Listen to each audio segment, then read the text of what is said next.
side elbow, switching my hip. Again, I like to be here, right? I'm kind of hanging off of Richie. I'm kind of daring him to try to knock me backwards. If he tries to sit up from here, there's usually not much on it. A, because of where my knee is, but also because he can't put anything on the ground to do it. Any kind of technical stand up, anything like that. His best chance of doing a decent sit up here is going to be like kicking the sky and rocking up. But I tend to feel that coming quite a bit. Right? Your shit is in my head. Yeah, I mean, I want to be like here. Yeah, I don't even want to do it. Yeah, exactly. It should be pretty uncomfortable. Okay? That said, sometimes when you get a little over eager going for the arm bar and you open up too much space and Richie can take his hand out. Oh, this way. Yeah. So if it drops down all the way here, I need to reset, get back underneath it. If he just takes it out, but it's still in my lap, okay, then I don't need to do that step because it's still in my lap. Okay? But if he does take it all the way down, again, reach underneath it, get your hip back under, because again, I'm always trying to concentrate on keeping his elbows off the ground.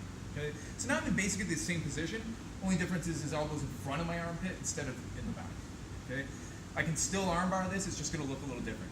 Focusing on keeping this far elbow off the ground as I do this, I'm going to drive him across with my hip, bring my knee to his belt line, and my foot under his shoulder here. Okay?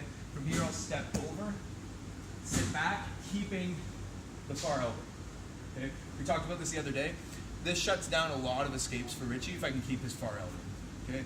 If he was to link his hands here, like he's just doing a basic kind of, day one armbar defense, me just pulling his far elbow to me will take care of that most of the time. It stops him from being able to hitchhike, or he can't roll over that shoulder if I'm holding that elbow. Okay?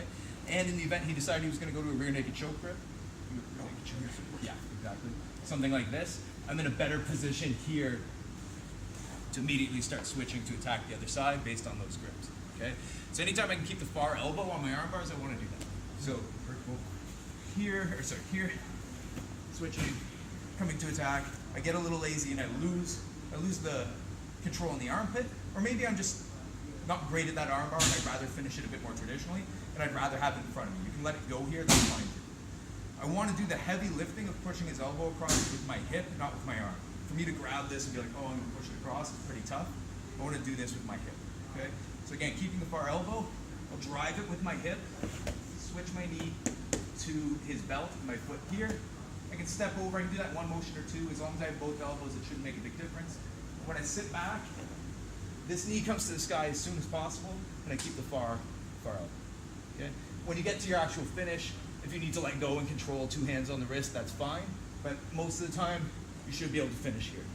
Okay? Pretty simple transition if you've done near side arm bars before, which I think everybody here has. Biggest thing is, again, keep the hip contact. If you lose it, reset the position and get back underneath. Okay? Let's try that really quick.